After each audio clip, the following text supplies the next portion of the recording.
Bismillahirrahmanirrahim. Bismillahirrahmanirrahim. Rabbi şrah li sadri ve yessir li emri ve hlul ukdeten min lisani yefqahu kavli.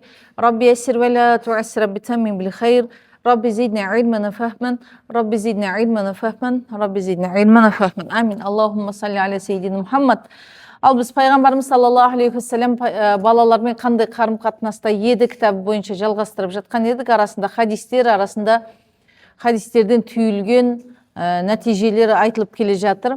Біз азанда біраз хадистерді қозғадық. Енді ары қарай жалғастырамыз. Азанғы сабақта біз бала дүниеге келгендегі алғашқыларды қозғаған болатынбыз. Бір алғашқысын азанда айттық, бірақ қазір соны қайтадан қайталап жалғастырамыз. Яғни әр бала дүниеге келген кезде өзіне жасалу керек болған әрекеттері бар. Соның бірі, бір хадисте пайғамбарымыз саллаллаху алейхи вассалам айтады. Пайғамбарымыз жалпы Фатима анамыздың үйіне қызын және немерелерін зиярат қылуға, яғни көруге барып тұратын еді дейді. Бірақ Хазіреті Фатима анамыз аяғы ауыр кезде арнайы тағы да көптеу көңіл бөлетін еді дейді. Яғни аяғы ауыр әйелге көңіл бөлудің маңыздылығын айтып жатыр. Сол уақыттарда, толғағы жақындаған уақытында пайғамбарымыз саллаллаху алейхи вассалам Хазіреті Фатима анамыздың қасында босануға көмектесу үшін қалған Сәуде анамызға тапсырма берді. Бала дүниеге келгенде еш нәрсе жасамаңдар, еш нәрсе істемей, бірден маған хабар беріңдер деді. Бірден маған хабар беріңдер деді. Сөйтті де шығып кетті. Көп ұзамай Хазіреті Фатима анамыз дүниеге, Хазіреті Хасанды дүниеге әкелді. Есімі енді қойылады әрине. Баласы дүниеге келді, үлкен баласы. Хабар кетті пайғамбарымыз саллаллаху алейхи вассаламға. Сүйінші жетті, я Расулалла, сүйінші, қызың Фатима балалы болды, немерең құтты болсын деді. Пайғамбарымыз саллаллаху алейхи вассалам осы жерде осы сүйіншіні әкелген кісіге сүйіншінің сыйын берді. Енді кітапта ол жазылмады, бірақ басқа хадистерді оққаным бар. Немерелердің сүйіншісі әкелген кезде үстіндегі шапанын, кейде үйіндегі бір киімін, затын сүйінші ғып, сүйіншінің жауабы ретінде берген дейді. Яғни біздің қазақтың дәстүрінде сүйінші деген кезде мені сүйіншің деп ақша беріп, шапан жауып, жаңағы ат атап, түйе атап, бұзау байлап жатқан болатын болса, онда бұл пайғамбарымыздың сүннетінде де бар нәрсе екен. Яғни бұл салтымыз бәлкім әуелден болған болуы да мүмкін, бәлкім осы пайғамбарымыз саллаллаху алейхи вассаламның сүннетінен бізге жалғасып келген дәстүр болып сіңіп қалған нәрселерден бірі болуы да мүмкін екен. Яғни сөйтті де балаға тез жетіп барса, баланы сары матаға ораған күйі пайғамбарымыз саллаллаху алейхи вассаламның қолына ұсынды. Пайғамбарымыздың қабағы түйіліп, Сәуде анамызға айтты: Сәуде, сен маған аси болдың, қарсы шықтың деп ашуланды. Сонда Сәуде анамыз неге деді? Мен саған айтпадым ба, я Расулулла деп Сәуде анамыз бірден шошып кетті. Уайым ғой ол, сен маған қарсы шықтың деген пайғамбарымыздың олай айтуы. Ол уайым.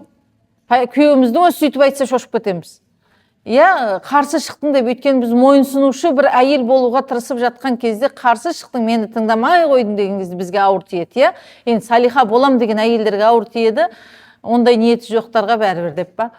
Ал пайғамбарымыздың сөзін тыңдамау ол есе ауыр келмек. Сәуде анамыз: я Расулулла, саған қарсы шығып аси болудан Аллаға сыйындым, Құдай сақтасын деді. Неге үйттің десе, мен саған айтпадым ба, бала дүниеге келгенде еш нәрсе жасамаңдар, бірден маған хабар беріңдер демедім ба десе. Мен енді не істеуім керек? Бала дүниеге келген соң кіндігін кесіп, оны бірден орап алуым керек қой деді. Бұны сіз келгенше күте алатын нәрсе емес деді. Пайғамбарымыз саллаллаху алейхи вассалам: тез ақ мата алып келіңдер деді. Баланың үстіндегі сары орауышты алып тастап, орнына ақ матамен орады дейді.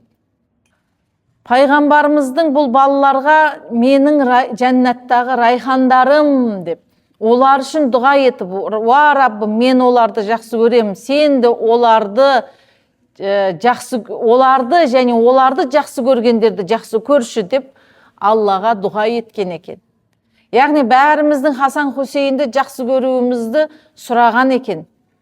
Алланың сүйіктісі болуымыз үшін жолдардың бір жолы Хасан мен Хусейнді де жақсы көру екен. Яғни сол бір пайғамбарымыздың егілген, езілген, жақсы көрген, жүрегі жай таппаған, намазда солар үшін намазды ұзатқан, сәждесінен тұрмаған Хасан Хусейн туралы айтып жатырмыз. Яғни Хусейнді, бағана хадистің басында жаңылдым, Хасан деп, Хусейн дүниеге келгенде сәуданамыз оның жаңағы акушерлік дейміз ғой, қазіргі тілмен айтқанда акушерлігінің басында болды, және оны сары матаға орап қойды. Пайғамбарымыз Хусейннің үстіндегі сары матаны алып тастап ақ матаға орады. Алғашқы киімі сонымен не болу керек екен? Хадиске үңіліп қарасақ, ақ. Әсіресе ұл балалардың алғашқы киінгенінің ақ болуын қатты қадағалауымыз керек. Парыз емес. Күнәһар болып қалмайсыз басқа түске орасаңыз. Бірақ бұл бір сүннет, соншалықты маңызды бір сүннет екен. Күнәға батып қалмайсыз, бірақ маңызды сүннет. Мысалыға маңызды сүннеттердің бірі. Қандай сүннеттер біз үшін өте маңызды? Басқа баланың дүниеге келуінен басқа күнделікті тіршілігімізде. Оң қолмен тамақ жеу. Қараңыздаршы. Оң қолмен тамақ жеу өте маңызды, парыз емес. Сол қолмен жесеңіз күнәһар болып қалмайсыз. Оң қолмен жесеңіз сүннет жасағандығыңыз үшін сауапқа кенелесіз, және иншалла ақыретте шапағатқа ие болу мүмкіндігіңіз бар. Енді кейбір кісілер осы мәселені ол сүннет қой деп, как будто бір сүннет маңызды емес нәрсе сияқты түсіндіріп жатыр. Қазір кейбір видеоларды көріп қалдық. Сүннет маңызды. Кейбір сүннеттер бар, соншалықты маңызды. Соншалықты маңызды, пайғамбарымыз саллаллаху алейхи вассалам, мысалы, оң қолмен жеу соншалықты маңызды. Бір бәдәуи пайғамбарымыздың қасында тамақ жеп жатқан, сол қолмен тамақ жеп жатады. Сонда пайғамбарымыз оң қолмен же тамақты деп айтады. Ана кісі айтады, жей алмаймын мен деп айтады. Жей алмай қал деп айтады пайғамбарымыз. Жей алмай қал дейді, ана кісі ешқашан оң қолын қозғалтылмай қалды дейді. Яғни пайғамбарымыздың теріс дұға айтатындай дәрежеде маңызды бір сүннет. Айтпесе сол қолмен жегендігіміз үшін күнәһар боламыз ба? Болмаймыз. Сүннет амал. Бірақ біздің өмірімізге әсер етеді. Енді бұл хадисте, қазіргі жей алмай қал деп айтқан хадисте, ол жерде тек қана оң қол ғана емес, бұл жерде дереу пайғамбарға мойынсұнбаудың да әсері бар. Өйткені пайғамбарымыз бір нәрсені айтты ма, дереу мойынсұну керек. Бағанағы сияқты жей алмаймын демей мақұл деу керек. Ол жей алмаса да сонымен әрекет қылу керек еді. Бір хадисте бар, сол пайғамбарымызға саллаллаху алейхи вассаламның мойынсұнудың маңыздылығы туралы айтқан кезде, бір сахабаның үйіне барады, бір қойды сояды. Қойды сойып тандырға пісіреді. Тандырға жаңағы қойды пісіріп, пайғамбарымыздың алдына, пайғамбарымыз жақсы көреді ғой деп, қойдың қолын береді. Қол жағын жақсы көреді екен пайғамбарымыз. Қол жағын жейді екен де көбінесе. Біз сан етіне таласамыз ғой. Қолдың өйткені сіңуі оңай екен, жұмсақ болады екен. Аяққа қарағанда, яғни санға қарағанда. Пайғамбарымыздың алдына қойдың бір қолын қойды дейді. Пайғамбарымыз саллаллаху алейхи вассалам ол қолды жеп болғаннан кейін тағы да қол әкел деп айтты дейді. Қойдың қолынан әкел деп айтты дейді. Тағы да әкелді дейді. Соң пайғамбарымыз оны енді қасында жігіттермен жеп жатыр ғой, енді сахабалармен. Ананы жеп болған соң тағы да қол алып кел деп айтты дейді. Сонда ана сахаба жымиып күлді де, я Расулалла, қойда екі ғана қол бар ғой, әкелейін десем деп айтты дейді. Сонда пайғамбарымыз айтты, сен егер үндемей мойынсұнып тандырды ашқаныңда, тандырдан тағы да қол шығар еді деп айтты дейді. Бұл бір мұғжиза, яғни пайғамбарымызға мойынсұнудың маңыздылығын түсіндіретін хадистердің бірі. Қол да маңызды емес ол жерде. Бұл хадисте маңызды болып көрсетіліп тұрған нәрсе пайғамбарға мойынсұнудың маңыздылығы. Және де дейді, мен қол әкел деуді тоқтатпайынша ол қол қайта-қайта шыға берер тандырдан дейді. Көрдіңіздер ма? Яғни бұл оң қолмен жеудің маңыздылығын туралы айтылған хадис. Оң қолмен жеу көп айтылады. Балам, тамақты жемес бұрын бисмилля де, оң қолмен же, және өз алдынан же деген хадис бар мысалыға да. Басқа-басаға, егер солақай болсақ, мақұл сол қолмен жаза бер. Сол қолмен тіршілігін бітіре бер. Бірақ екі нәрсеге екі қолды орнымен қолдану керек. Дәретке міндетті түрде сол қол, тамаққа міндетті түрде оң қол. Бұл бір гигиена қарап тұрсаңыз. Адам айналып келген кезде қараңызшы, оңақайлар қалай сол қолын мен тамақ жей алатын болса, солақайларда солай оң қолмен тамақ жей алу керек. Просто оған на қолды тез жұмсаған оңайырақ. Айтпесе оң қолмен тамақ жей алмаймын, бар ма солақайлар араңызда? Оң қолмен тамақ жеу қиын ба сіздерге? Жей аласыздар ғой. Ау? Тегі қиын болса үйренуге болады, дұрыс айтасыз. Яғни совсем қиын емес.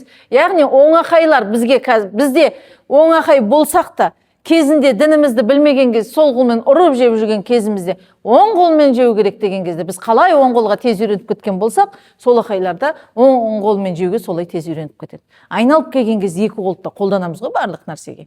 Яғни пайғамбарға бағынудың маңыздылығы. Енді осы жерде пайғамбарымыздың қабақ шытуының өзі бұл матаның ақ болуының маңыздылығын көрсетіп тұр. Айтпесе, ой бұл, не сары қорадыңдар. Аға келіндер дер еді, егер қатты маңызды болмаса. Аққа істеген жақсырақ деген сияқты кейбір хадистер сөйтіп жұмсақ айтатын жерлері болады. Я, мынау абзалырақ. Мейлі, мынау да бола береді, мынау абзалырақ деген сөз. Бірақ егер пайғамбарымыз қабағын шытқан болса, ашуланған болса, сен маған қарсы шықтың деп тұрып айтқан болатын болса, демек баланың ақ матаға, алғашқы болып ақ матаға оралу өте маңызды. Ғалымдар айтады бұны, тағдырына байланысады дейді, айналып келген. Тағдырына әсер етеді дейді. Қыз балалар үшін қатты маңызды емес дейді.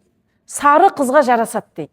Бірақ қызға да ақ кигізуге тырысыңыздар, мүмкін болмаса қыз үшін қатты маңыздылық танытпайды. Бірақ ол балалары міндетті түрде парыз емес, мүмкіндігінше оған мән беруіміз керек болған бір сүннет екен. Келесі, тахник деген сүннет бар.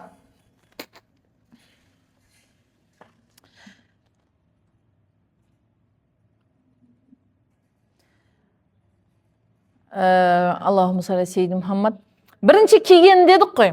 Енді бірінші жеген туралы хадис айтамыз. Бірінші кигені ақ, бірінші жегені құрма болу керек екен. Енді бұлай емес та, құрманы алып, бір құрманы аузына тығып жібермейсіз. Кішкентай езіп немесе шайнап, бір хадистерді қолмен езді деп өтеді, бір хадистерді шайнап, түкірігімен қосып, яғни түкірік араласады ғой, түп деп бермейді ғой. Шайнаған соң бәрібір араласады, яғни сол шайнаған күйі берді деп айтылады. Бұл пайғамбарымыз саллаллаху алейхи уассаламның хадистерінде бар, мұсылманның түкірігі шипа деген. Мен папам, әкем, бала кезімізде ара шағываса, жара болса, дейтін еді, нан бейт. Бір газетті түкіретін еді, кішкентай бір жарамыздың көлемінде газетті түкіріп, болды, шипа болсын, жазылып кетесің деп айтады. Ойнап істейді екен деп ойлайтынбыз. Сөйтсек, кейін хадистерді оқыдық.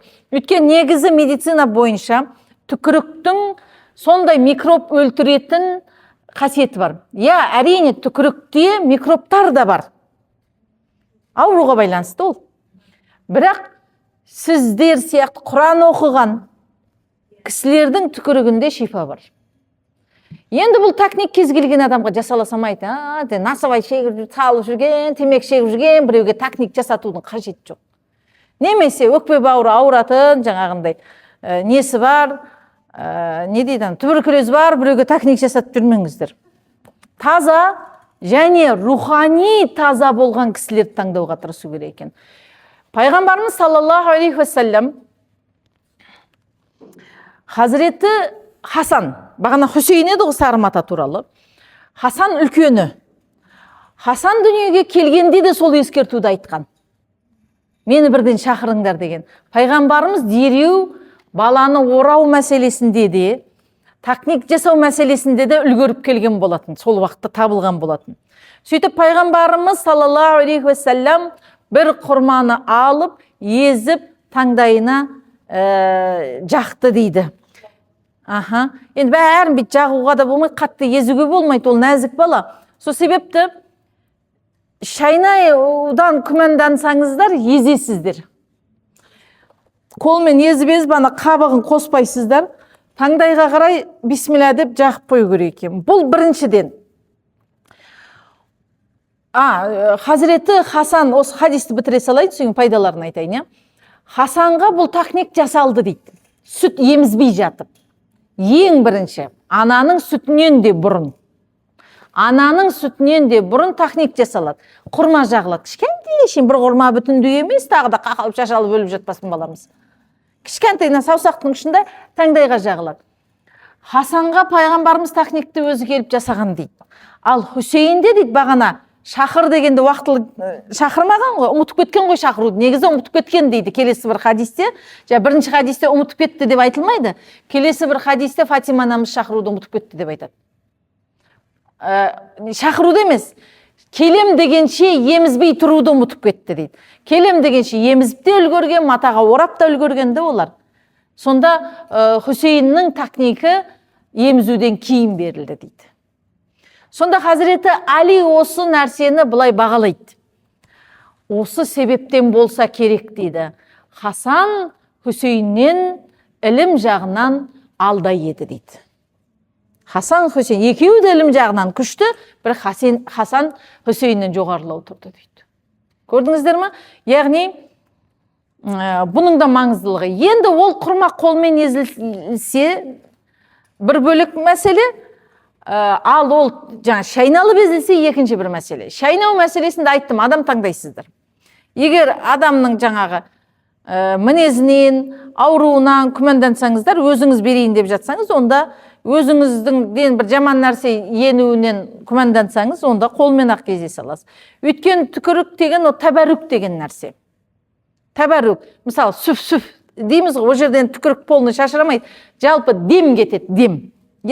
Яғни, сондай сияқты мысалға түкірік арқылы Хазіреті Әбу Бәкірдің табанына жағу арқылы сәуірде шаянба, жыланба шағып алады ғой Хазіреті Әбу Бәкірді. Сол кезде пайғамбарымыз түкірігінен табанына жақты деген өтеді. Оққансыздар ғой, яғни ол да Хазіреті Әбу Бәкірге сол жыланның уынан шифа болды деп өтеді. Көрдіңіздер ма? Ол бір емес бірнеше хадис бар. Сөйтіп бағана құрма арқылы бағанағы адамнан жақсылықтар, жақсы қасиеттер дариды екен. Жалпы сол кісіден дариды, енді жаман адамнан жаман қасиет арып кетпесін. Сол себепті адам таңдаңыздар, таңдайтын адам жоқ па, онда өздеріңіз бересіздер. Өзіңізден күмәндансаңыз, онда шайнамай қолмен езіп бересіздер. Енді қазір роддомда частныйлар болмаса, қасына ер адам кірмейді, болмаса әйел кісілерден бәлкім болуы мүмкін, такник жасап беретін, немесе өзіңіз. Енді құрманың өзінің бір ерекшеліктері бар балаға әсер ететін. Ол неге емізуден бұрын беріледі? Құрма таңдайда тұрғаннан кейін, жалпы бір нәрсе таңдайда тұрғаннан кейін адам бір нәрсе тұрғанса алып тастағың келеді ғой.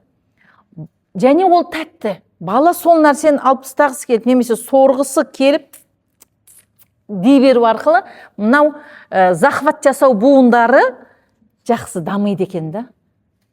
Баланың көкіректі тез алуына, және сүтті қалауына, сүтті шығаруына сілекей ағады ғой. Бала емгісі келіп тамсанған сайын ананың сүті көбейеді. Екеу екі жерде тұрса да, мамасы базарға кетіп қалса да. Меқта аналар білесіздер. Баламызды ұйықтатып тастап кеткеніңіз қашан оянғанын білеміз біз. Вызың бір сигнал келеді,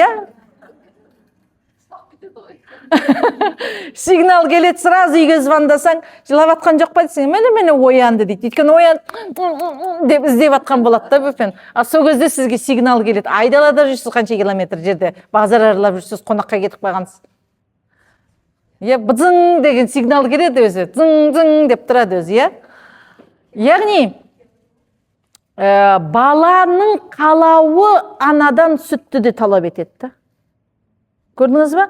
Яғни бағанағы құрма арқылы бала сүт емгісі келеді, анадан да сүт келеді. Бір. Және баланың да жаңа деп көкіректі алу буындары жақсы жұмыс істеп кетеді екен. Осы сабақты өттім, Айқап мешітінде сабақ өттім. Екі жерде болды осы мәселе. Біреу Айқап мешітінде. Деді, сабақтың арт жағында, партаның арт жағында отырған бір апай бар еді. Менің келінім 2 күн болды босанған, бала емзамай жатыр дейді ғой. Ембейді, көкіректі алмайды. Кейбір балалар әлсіз болып, ашпайды ғана осыны деп еріне ма бір нәрсе айтып. Или әлсіз болады, или жалқау болады, әртеуір сондай. Или анасы бір кішкене безопытный, или болмаса кішкене не болады деп па, еркетай болады. Сонда дейді, сразу қазір деп шығып кетті де, рұқсат сұрап сабақтан, звондап келді. Кейін келесі сабақта айтты, сол нәрсені жасағаннан кейін, техникті жасағаннан кейін, бала бірден көкіректі жақсы алды дейді. Тағы бір жерде сондай оқиға болды. Қай жерде үйретіп, қай жерде не алғанын ұмытып қалдым. Яғни, 2 жерде өстіп сабақ айттым, сразу хабар беріп жасалды, нәтижені кері отзыв алған жерлерінде айтып жатырмын да енді. Көрдіңіздер ма? Яғни баланың алғашқылары маңызды болып тұр. Сол себепті, егер мүмкін болып жатса, техник жасайтын болсаңыздар, бір тақуа, ғалым, сондай бір дәрежелі кісілерге жасатқан жақсы, ондай мүмкіндік таппаса өздеріңіз жасайсыздар, иншалла. Ал бірінші кигені ақ, бірінші жегені құрма, бірінші естігені не болу керек? Азан және қамат дейді. Пайғамбарымыз саллаллаху алейхи уассалам айтады, дүниеге келген баланың оң құлағына азан, сол құлағына қамат оқылса дейді, ол балаға Умму Субиян деген ауру жоламайды дейді. Ол қандай ауру білмеймін. Сондай бір ауру бар екен, балаларға да шығатын бір ауру, зерттеп үлгермедім. Яғни сол аурудан аман болады дейді. Яғни бұл бір прививканың бір түрі деп па, алдын алу. Және де бір хадистерде өтеді, пайғамбарымыз саллаллаху алейхи уассалам бала дүниеге келгенде оң құлағына азан, сол құлағына қамат оқып және Ықылас сүресін оқыған дейді. Неге азан, қамат, Ықылас сүресі? Неге? Бірінші естігені Алла сөзі, Алланы ұлықтау сөзі, кәлима-и шахадат, намазға шақыру бопты. Хай аләс-сала дейді. Намазға келіңдер, намазға келіңдер. Ашхаду ан ла илаха иллаллах, ва ашхаду анна Мухаммад абдуху ва расулух бар. Енді Аллаху акбарымыз бар. Яғни Алланы ұлықтап, намазға шақырып, және кәлима-и шахадат айтылып жатыр. Қаматта да сондай. Қаматта қосымша қатқаметиссала деген сөз 2 рет айтылады. Яғни намазға тұрыңдар, намазға тұрыңдар. Уже бала туылғаннан құлағына біз солай намазды үгіттейді екенбіз кішкентайынан. Ықылас сүресі болса, тәухидті сіңдіреді екенбіз ғой.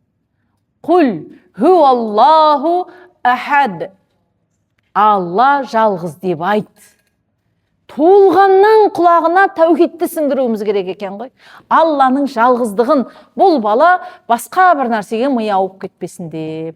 Яғни болады кейде, мысалға өзіміздің қазақ тәрбиеде керемет діни білім, вообще діни білім алмағансың, бірақ Құдайдан ажырағысы келмейтін адамдар көп қой, я?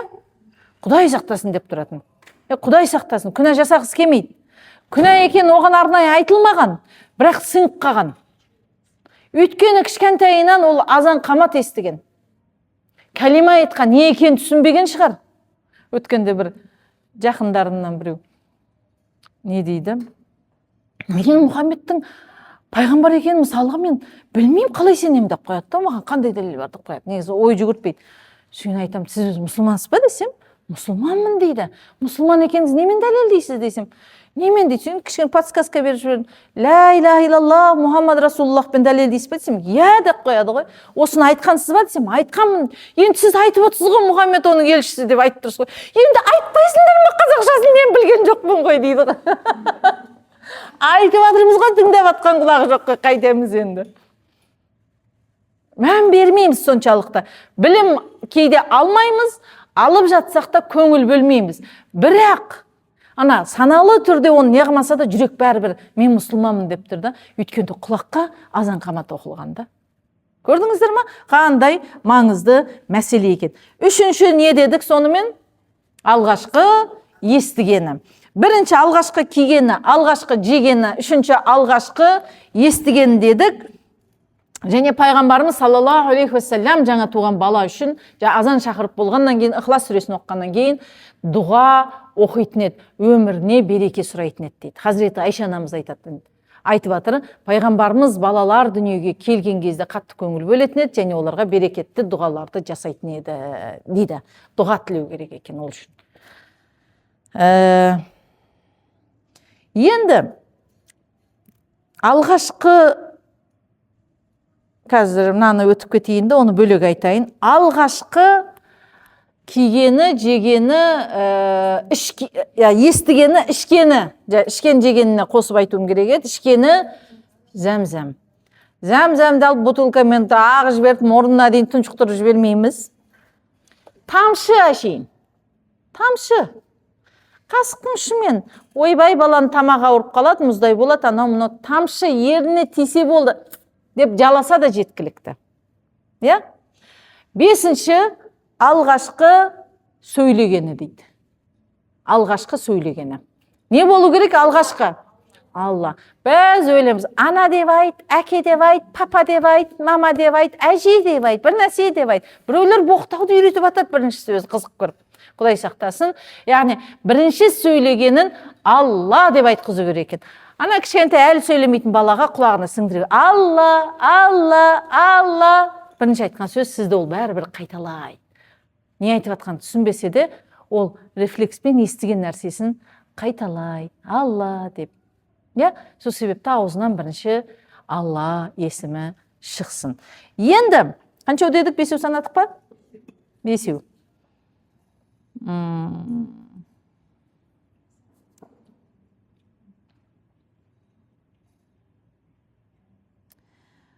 Алтыншысы, негізі 5 айтады, неге 5 сезімге қарай әрекет жаңағында амал етілген, енді көзден бөлек ауызға байланысты 3 айтылады, ішкені, жегені, сөйлегені деп.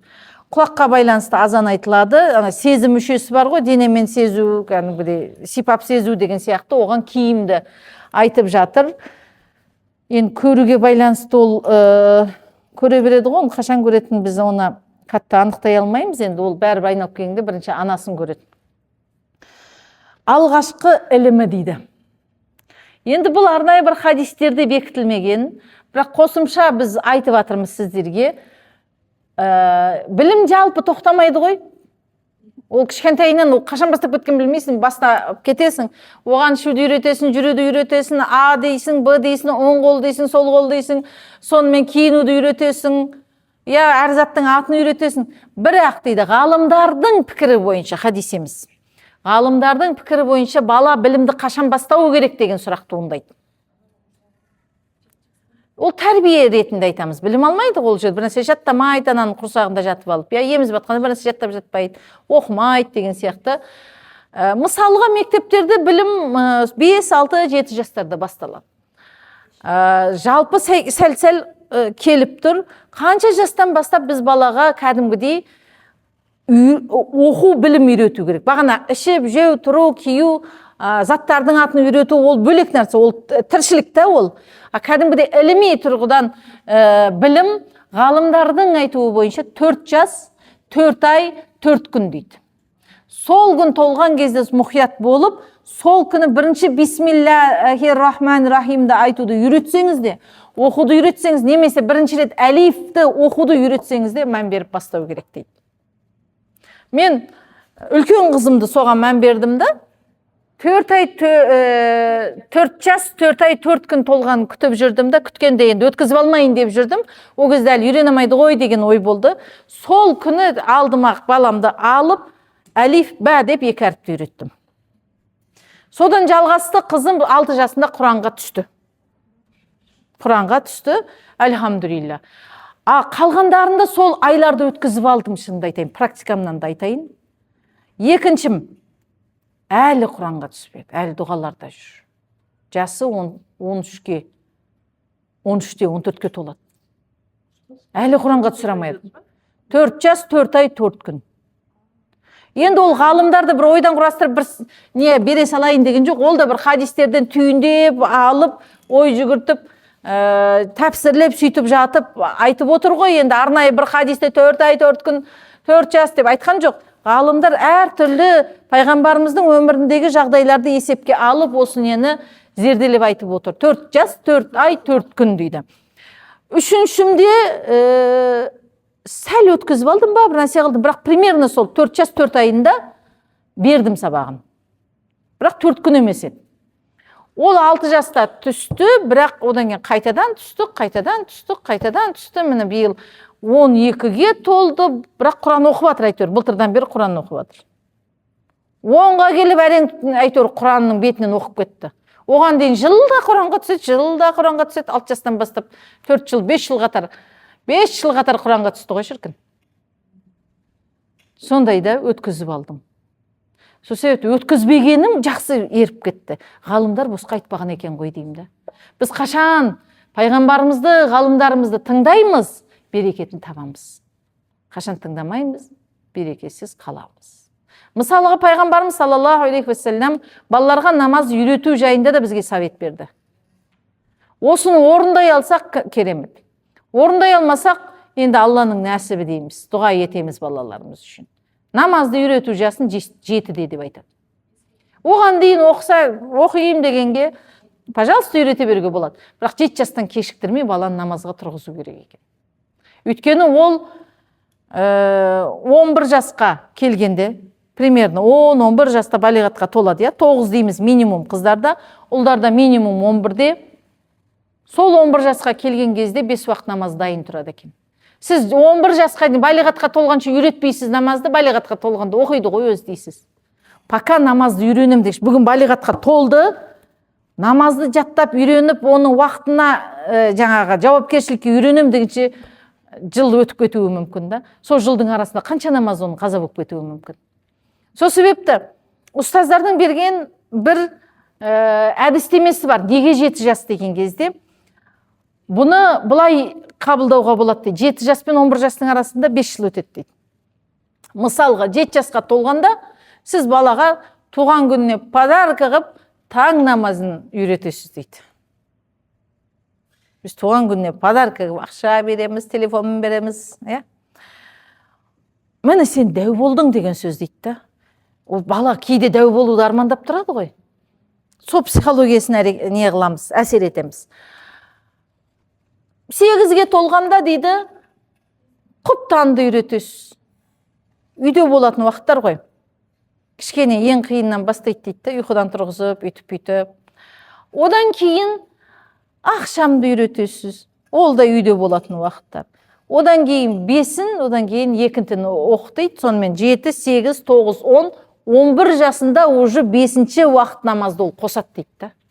Сөйтіп балиғатқа арғылай толса да, толмаса да, ол 5 уақыт намазға әбден әдеттенеді дейді. Көрдіңіздер ма? Яғни көрдіңіздер ма? Осын өткізіп алғандар кейіннен жүрдік артынан. Ойбай, оқысайшы, қашан оқисың? Бұл енді баладан бұрын ананың сынағышы. Балада болады рахат, ол бір сіздерге анаға сый да, ата-анаға сый. Баланың өзі қалап тұрса, бұл ата-анаға сый ғой. Айтпесе, өзінде бәрібір оқимын ғой дейді, немесе оқымайым дейтін бала, ол ата-ананың сынағы да. Ата-ананың сынағы. Айтпесе, балиғатқа толғанда ол бала өзі жауап береді. Бірақ бәрібір айналып келген кезде, қазіргі қоғамда 11-12 жас бала біз үшін әлі бала ғой. Баяғы уақытта ол жастағы балалар кәдімгідей саналы адам болғанда, ересек сияқты қабылданған. Орта жас буын болса да, кәдімгідей ойланып, бір ой қосып, ел үшін бір көмегі тиген балалар болған. Енді солай дамығанда менталитет, біздікілер барған сайын 30-ға келіп, әлі мысық, плюшевый мыс аю құшақтап жүр ғой.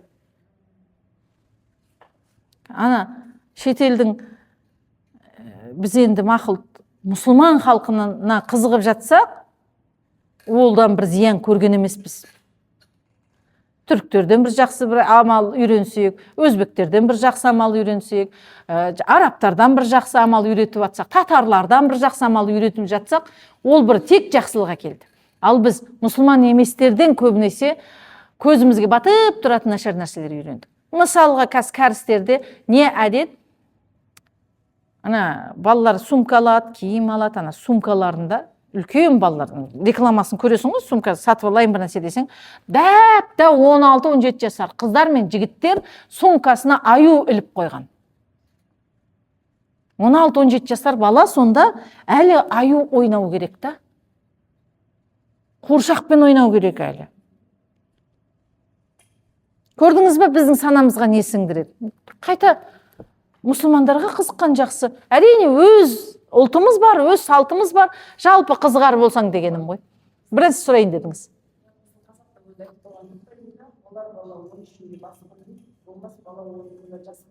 Қайттан болар бала 13-інде баспын дейді, болмас бала 13-інде 30-ында жаспын дейді. Әні қазақтың мақалдары босқа айтылмады. Алла разы болсын, сонда бір жақсы сөз бен үлес қосқаныңыз үшін. Енді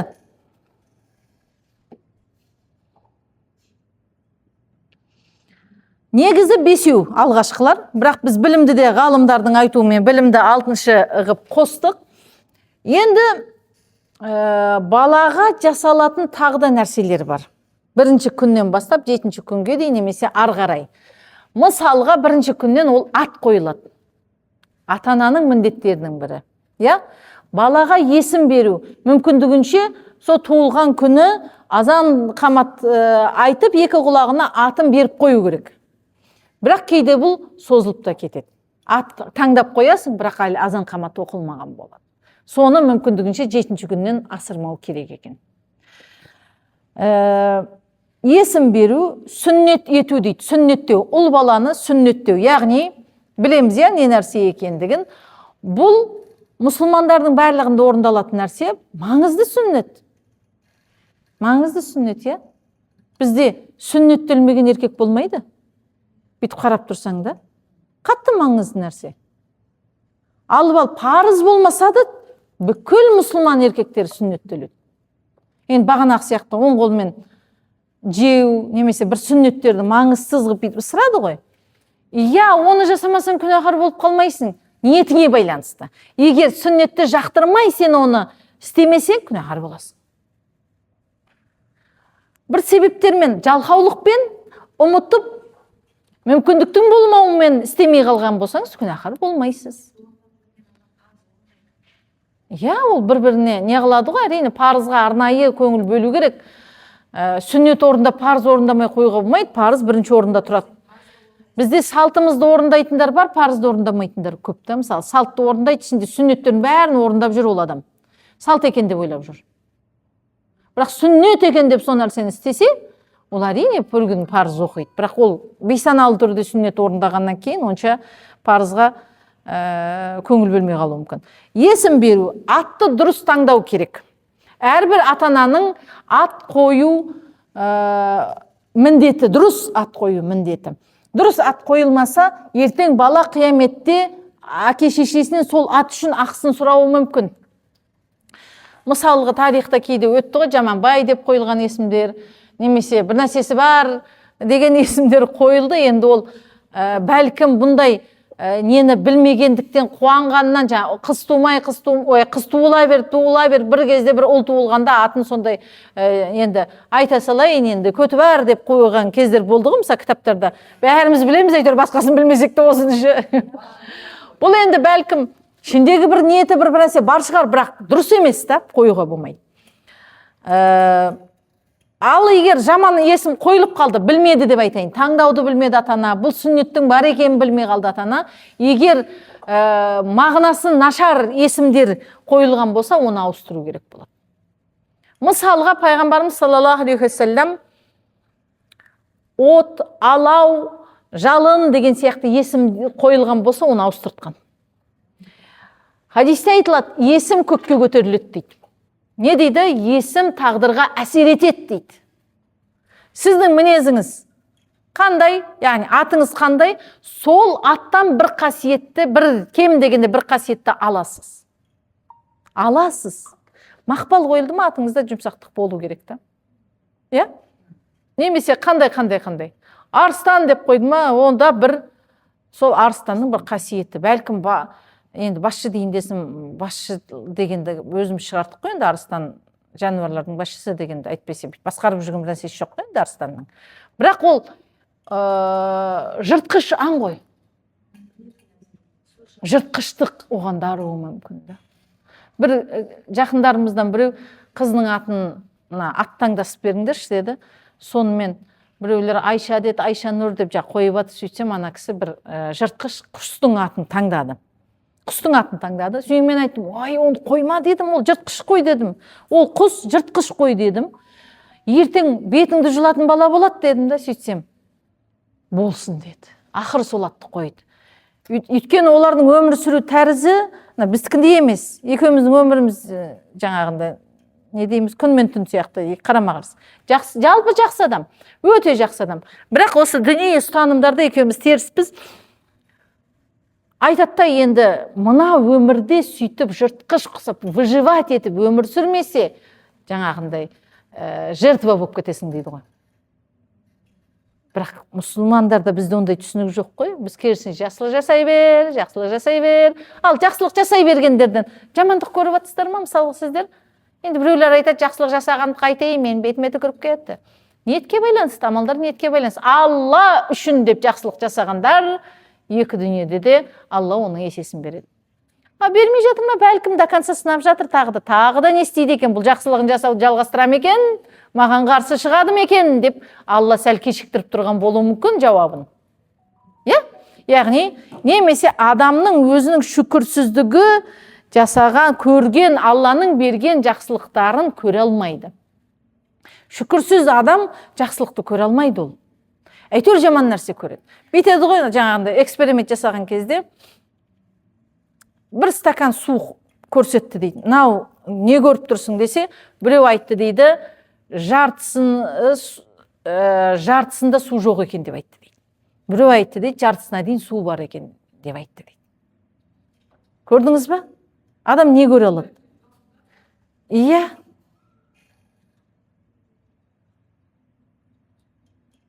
Адам жақсы нәрсе көре алады, шүкір ете алады. Жақсы нәрсе көре алмайтын адам шүкір ете алмайды. Как будто бүкіл нәрсе оған жаман болып келіп жатқан сияқты. Жақсылық келіп жатыр негізі. Көре алмайды, шүкірсіз ғой өйткені. Жалғастырамыз. Есім беру дедік, сүннет ету дедік. Сүннет ету енді ол жалпы медицина бойынша да маңызды нәрсе. Мұсылмандар ғана емес, негізі яһудилер де сүннеттеледі. Яһудилерде де бұл сүннет бар. Енді христиандарда, қазіргі христиандарда жоқ, бірақ әуелгі Хазіреті Исаға келген неде ол да бар. Інжіл кейін өзгерткен ғой, енді кітап болып түсем дегенше біраз нәрсе басқаша енген ғой. Бағанақ сияқты терінің арасында, ол артық тері ғой енді. Терінің арасында микробтар қап кетеді, ол заражение болады. Мысалға, кейбір бізде қазақта енді көбінесе 5 жасқа толғанда сүннет дейміз ғой, ол 5 жас деген сүннетпен бекітілген жас емес. Сүннетпен бекітілген жас ол 1 апта екен. Бірақ болады, күні қатты маңызды емес. 1 апталық. Өйткені тез жазылып кетеді дейді. Ол бала тез өсіп жатыр ғой, қатты дамып жатыр ғой. Мысалы, алғашқы айында ол кәдімгідей 1 кило, 1,5 килоға дейін қосады екен бала. Ана өзінің расписаниясы бар ғой, норма. Нормада 500 граммен, 800 граммен 1,5 килода қосу керек бір бала. Ондай тез өскен бала тез жазылады екен. Ал 5 жас, біздің қазақтың қойған 5 жас неге деген сұрақ қоятын болсаңыз, ол бала кішкене саналы түрде өзінің мұсылманмын деп, еркек болып 5 жасынан бастап өзін бүйтіп жауапкершілікті мойнына алып үйренсін дейді екен да. Қазақ сол үшін 5 жасқа қойған екен. Неге 3 жас емес, неге 4 жас емес? 3-4 жастарында сүннеттеу қиын. Неге бала жатпайды? Қой дегенге қоя салмайды. 5 жаста сәл болса да бір нәрсе түсіндірсең, сәл шыдай тұр, жата тұр десең, кәмпит берем, пішіне берем, анау берем, мынау берем десең, бала жатады. Ал 3 жас, 4 жас бала оған о нәрсені қазір естиді, қазір ұмытуы мүмкін. Не қорқытуды қатты түсінбейді, не сүйіншілеуді қатты түсінбейді. Сол себепті, жүрмей жатып төсекте жасатқан жақсы, бірақ бізде салтта үлкендеріміз қарсы шығады, ой, не деген сұмдық, қаяқтан шығардыңдар деп, сүннеттен шығардық. Бірақ әрине салтымыз бойынша 5 жаста да сүннеттесеңіз, сіздің ешнәрсеңіз кетпейді. Сауаптан құр қалмайсыз, уайымдамаңыздар. Жасай беріңіздер, салтымыз бойынша 5 жаста, зато ақша жинап алады десең ба? Зато ақша жинап алады. Аллахум салли сейді Мұхаммад. Келесі сүннет. Ұзап кетті ма? 7 күннен бастап, ең ерте 7 күннен бастап. Одан ерте болмайды. Шашы алынады. Бізде қазақта 40-ында алынады. 40-на дейін бізде алдырмайды, шашын алдырмайды, тырнақ алдырмайды, я?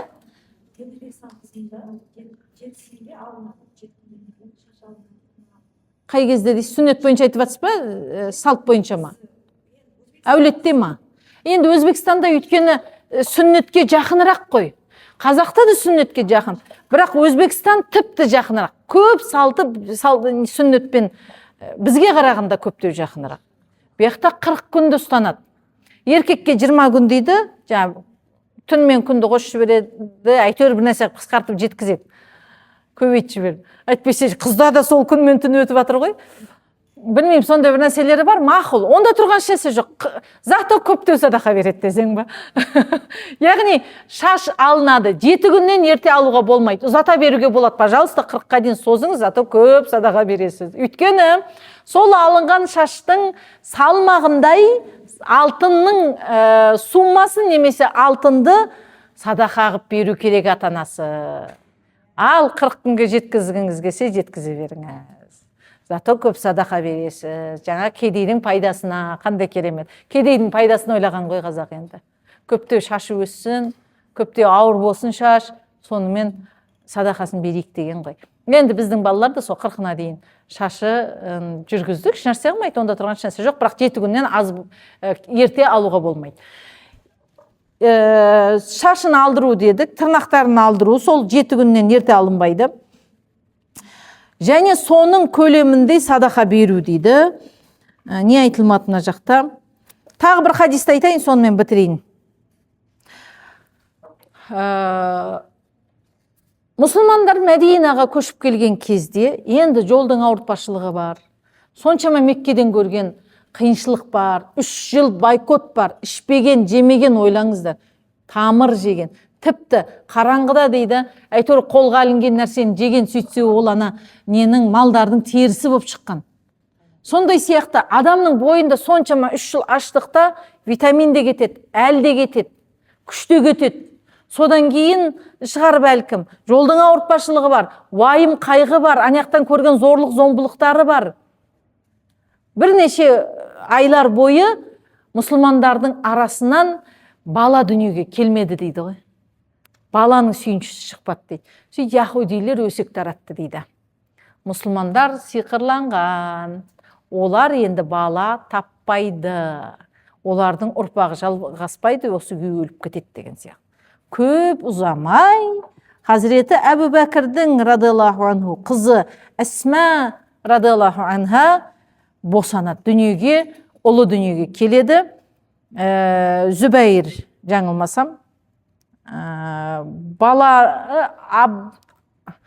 Абдулла деген баласы дүниеге келеді. Пайғамбарымыз саллаллаху алейхи уассалам бірден сол Абдуллаға бар бала дүниеге келсе, пайғамбарымыз өзі мүмкіндігінше көңіл бөлген дейді.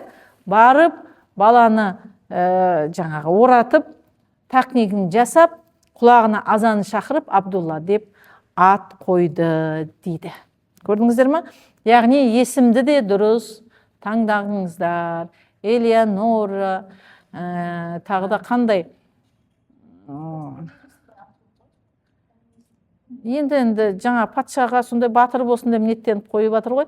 Енді осы ат қойды, бір нәрсе айтайыншы, мұсылмандардың, осы діндарлардың арасында қате бір пікір туындаған, тек қана сахабалардың атын қою керек сияқты түсінік бар. Қандай ат, қазақшалап ат қоюға болады, маңызды болғаны ат қоюда, не ол мағынаның дұрыс болуы.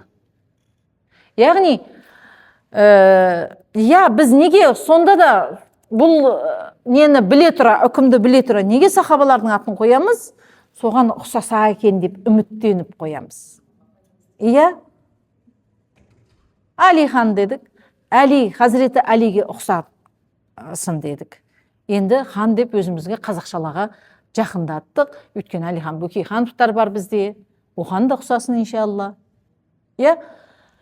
Айша дедік, Ажар дедік. Ажар анамыздай тақуа әйел болсын дедік. Айша анамыздай білімді әйел болсын дедік. Айшалардың көбісі тақылдақ болады. Иә? Шустрый болады. Бір беткей болады. Фатималарды қатты білмеймін, негізі Фатималардың көбісі спокойно болады. Ау? Шыншыл шығар, иншалла. Бірақ барлық атты алған бәр бірдей болмайды әрине. Бірақ көбінесе атына зат сай келеді айналып келген кезде. Атқа байланысты не айтуға болады? Сүннет ат қою, мысалға, менің атымды әкешем Балжан деп қойған. Сөйттім де мен намаз үйрендім, діни ілім ала бастадық, оған дейін ислам мен иманда шатастырып жүрген едік, білмейміз. Құран деген не, әйтеуір аттарын естігенбіз.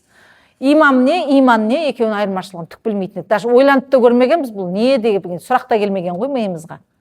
Сұрақ келген кезде жауабын білмегенбіз да. Кейін осы намаз оқуды үйреніп жүрген кездерімізде түрлі мұсылман жамағаттарымен естідік, араластық. Сол кездерде ат ауыстыру сүннет деді. Ат ауыстыру сүннет емес. Жаман атты ауыстыру сүннет. Жаман есімді ауыстыру сүннет екен. Мысалға пайғамбарымыз саллаллаху алейхи ва саллям кімдердің атын ауыстырды? Өзінің жұбайларынан Бәрака еді, жаңылмасам. Есімі Бәрака еді, Бәракат.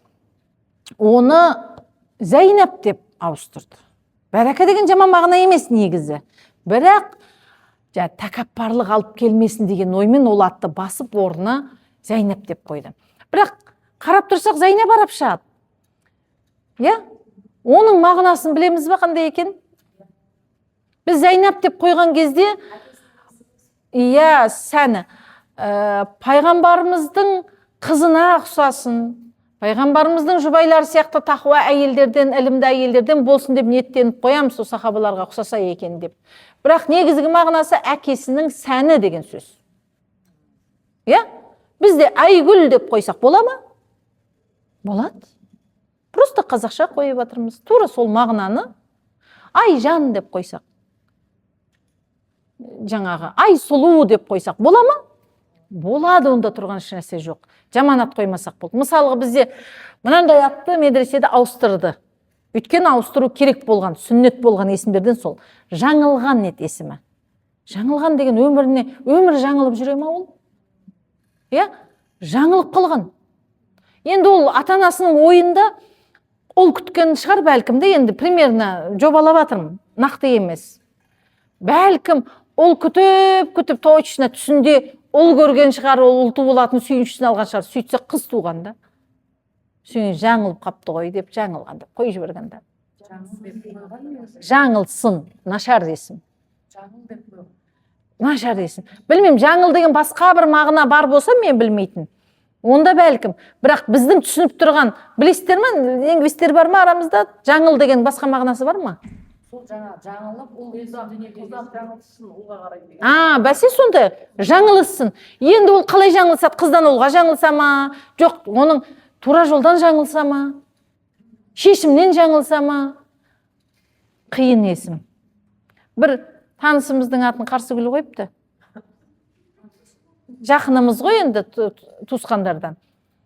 Сөйтіп, кім не айтса да, ой, мына деп қарсы шыға береді екен да, обязательно комментарий тұрады екен да оның. Қарсы пікірі болады екен да, сөйтіп мамасы өкпелейді екен. Не осы сен ешқашан қолдамайсың? Неге сен қарсы шыға бересің десе, өзіңіз ғой енді атымды Қарсыгүл қойған деп айтты. Бірақ анасы ол Қарсыгүлді не үшін қойды десе, ауруға қарсы тұрсын деген ниетпен қойған екен. Бірақ біздің ниетіміз жаңылып қалады да кейдеші. Біз андай ниетпен қоюымыз мүмкін, бірақ ол жаңылып кетіп басқа бір нәрсеге кетіп қалуы мүмкін да. Сол себепті есімді абайлап қояйық. Иә? Зина деген есімдер болады.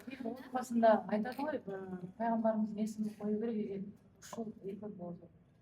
Иә, пайғамбарымыз саллаллаху алейхи хадистерде өтеді, үйлеріңде бір Мұхаммедтен болсын деген хадис бар. Одан кейін балаларының атын Абдулла, Абдурахман, Абдурахим деп қойыңдар деген де хадис бар. Аттаппай жатсаң, соны қоя сал деп жатыр ғой енді. Ауыр болады деген мәселе жоқ. Ауыр болса пайғамбарымыз тияр еді. Бірақ пайғамбарымыз үгіттеп жатыр. Пайғамбар үгіттеген нәрсе ауыр болмайды. Жақсылық болады. Қаншама ғалымдар бар, есімі Мұхаммад.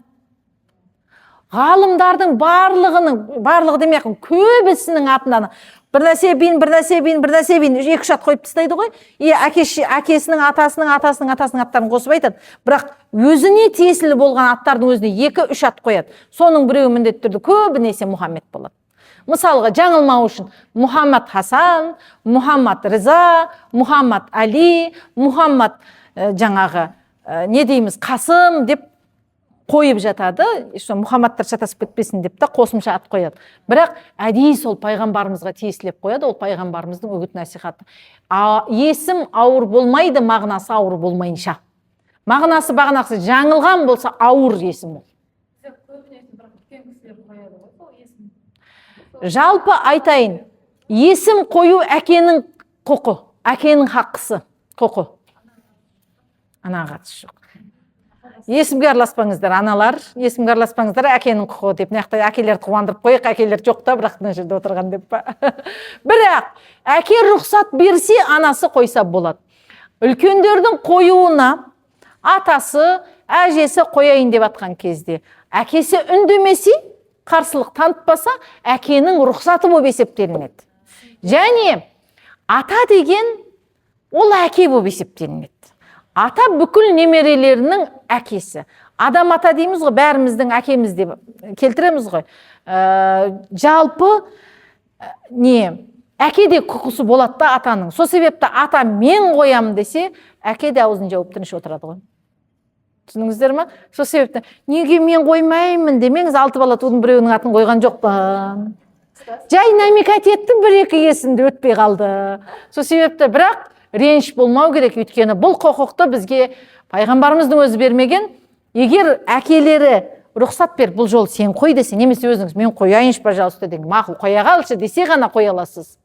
Әке рұқсат берсе ғана қоя аласыз. Оның тұсында құқығыңыз жоқ. Дүние тірі әке тұрған кезде, атасы тірі тұрған кезде басқа біреу ат қоймайды, біліңіздер. Рұқсатымен ғана ат қояды. Рұқсатымен ғана. Болады? Дұрыс есім болса қоюға болады. Басқа сұрақтарыңыз бар ма осыған байланысты?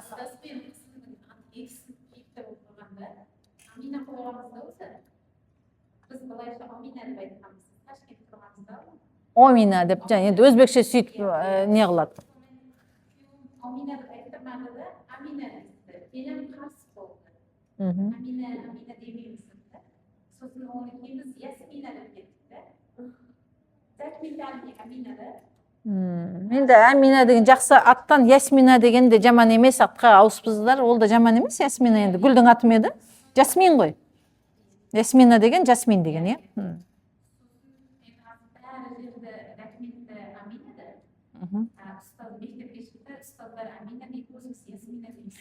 Азан шақырылып қойған аты қайсысы? Азан шақырылып қойған аты. Амина. Болды, иншалла. Ақыретте ол бәрібір Амина деп шақырылады. Ясмина деп шақырылмайды.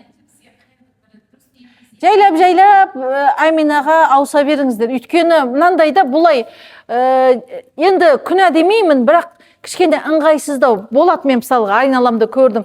Аты, мысалға, өзінің аты Амина, құжаттағы, мынаяқтағы аты Ясмина ма, кейін өскен кезде ол бәрібір құжатпен кетеді. Университетте де оны құжатпен шақырады, мектепте де құжатпен шақырады.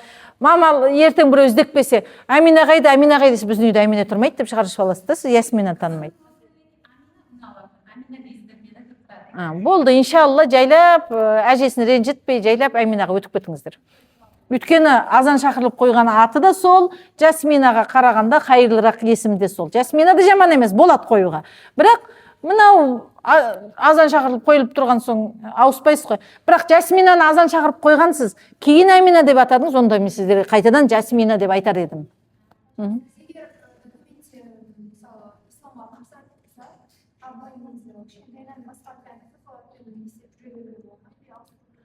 хотя бы азан шақырып ауыстырып шақырған кезде жаңа жаман атпен шақырмасын, даже если құжатта айтылған болса да уақыт өте келе құжатты да ауыстырып алған жақсы, өйткені болашақ өмірде ол бәрібір қиындық тудырады да, документте мынандай, мына жақта мынандай деген сияқты нәрсе қиындық тудырады, түсініспеушілік тудырады. Сол себепті жастар ұзамай жатып, қатты өспей жатып есімді құжатпен де ауыстырып алған жақсы. Енді құжатпен ауыстыру парызыңыз, сүннетіңіз емес, сіздің өміріңіз үшін керек нәрсе. Ал жаман есіммен жақсы басқа есімді құлаққа шақырып, ана жаман есіммен айта берсек бола ма десеңіз болмайды. Өйткені бір адамға сіз бір нәрсені айта беру арқылы есім тағдырға әсер етеді деп тұрмыз ғой. Мысалы, Жаманбай, жаман, жаман, жаман, жаман деп өмір бойы оған сен жамансың деп айтып келесіз. А сіз оған жаңағында жақсы бір есімді айтып, Ақылбек, Ақылбек, Ақылбек деп айтасыз, оған бәрібір ақылдар дейді. Ана аффирмация дей ма, айнаға қарап 40 рет дейді. Сол сияқты нәрсе ғой, былайша айтқан кезде түбінде осы нәрселер бар да, енді ортақ жерлері бар. Енді толық аффирмацияны мойындап тұрған жайтым жоқ, бірақ түбінде бір ортақ жерлері осы болып келеді. Не дейсіз?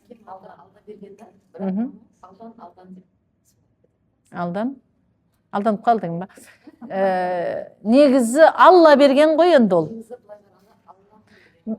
Алла берген деп, мүмкіндігінше Алла берген деп айтып, Алла берген деп шақырған дұрысырақ.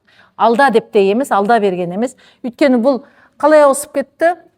Бізде мына совет өкіметі кезде құжат толтырған кезде қыларымызда кетіп қалды, лыларымызда келіп қана лыны дығып оқып жіберді ме, бір нәрсе қылған ғой. Дығып жазып жіберген ба?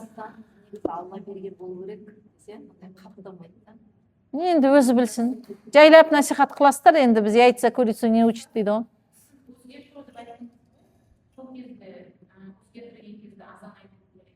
Азан айту керек. Үлкен болса да.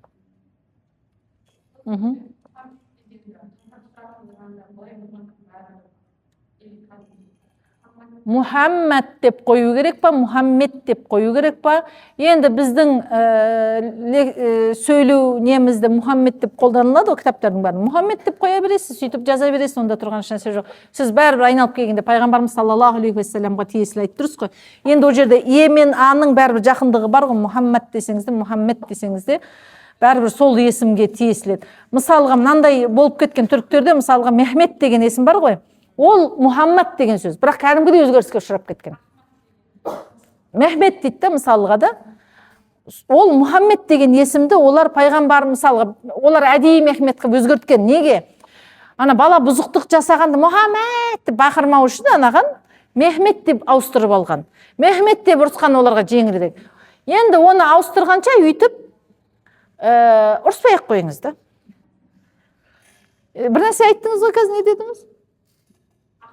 Ахмад ол арнайы есім. Пайғамбарымыздың маңызды болған 4 есім бар, атақты 4 есім бар. Негіз көп есімдері, соның ең маңызды 4 есім бар. Мұхаммад, Ахмад, Махмуд, Мұстафа. Ол бөлек есім, ол арнайы. Мұхаммедтен Ахмед болып кеткен емес, түбірі бір бірақ. Түбірі Хамададан шығады, екеуі де мақтау деген сөзден шығады. Басқа сұрақтарыңыз? Ұлдан? Онда тұрған шәсі жоқ, бірақ ырымдатып қояды ғой бізде қазақтарда. Ұл дана деп қойсам, ұл жалғас деп қойсам, ұл жалғаса қалады деп. Енді бір дұға ретінде бәлкім өтетін шығар да, мен бұған ұл жалғасын бұдан кейін, ұл жалғасын деп каждый айта берем деген сияқты түсінік шығар бәлкім де. Бірақ бұл есімді ұл жалғас қою, ұл болсын, ұл тусын, ұл мекен, ұл болса деген сияқты есімдер қою, одан кейінге ұл болуға керемет қатты әсер ете қоймас. Енді Алла қоймай мақұл деп бере салмаса, енді тағдырдағы нәрсе ғой ол. Ол қыз болу тағдырдағы нәрселер. Оны енді Алладан сұрап алмасаңыз. Қазір білмейді.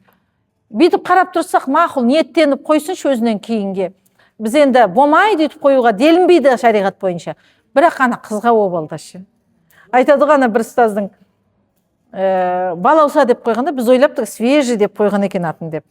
Балғын, балауса деп айтады ғой. Сөйтсек, балаға ауса деген мағынада қойған екен да. Сөйтсе ана айтады дейді ғой. Менің атым, ана інісінің аты Ахмет қой. Ахмет үшін құрбан болған деп жаңағы.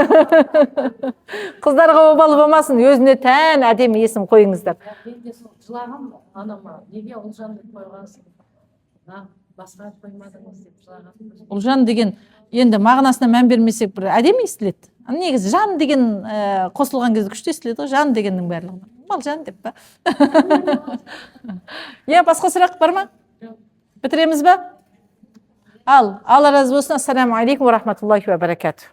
Раббым иншалла ұл-қыздарымыздың тәрбиесіне жақсы әсер етуіміз нәсіп болсын. Алланың алдында, бала-шағамыздың алдында есеп сұралатындардан емес, сауап алатындардан болу нәсіп болсын. Амин. Алла разы болсын. Анан бас жібере салыңыздар, бітіре салайық.